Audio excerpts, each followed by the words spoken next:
Since ancient times, sea travel has played a prominent role in trade and travel, and in wars as well. As a result of the Age of Discovery, forms of marine transport were completely transformed at the beginning of the modern age, but it was the second half of the 20th century when a true revolution took place in this mode of transport. Container ships were used in Great Britain as early as 1925. Then, after World War II, large numbers of tankers and container ships were produced to transport bulk liquids, mostly crude oil, and enormous quantities of various goods in intermodal containers. The emergence of this new type of vessel led to a decrease in loading losses, loading time, and costs.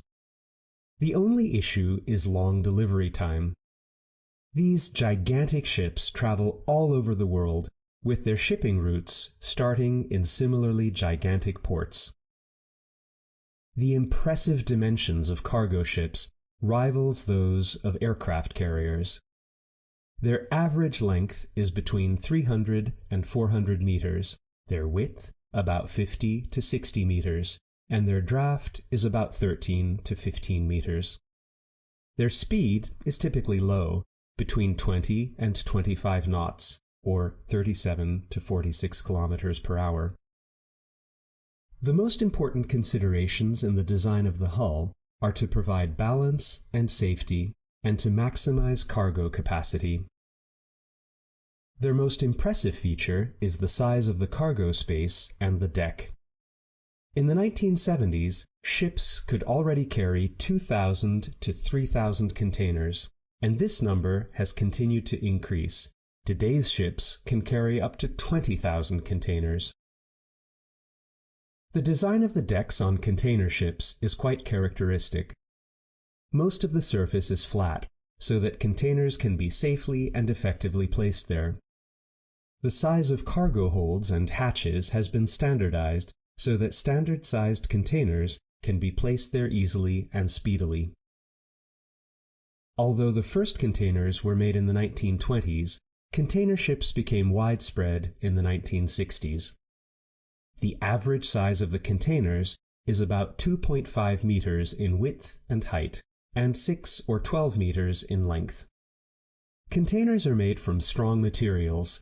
They can be securely locked and fixed by a special mechanism.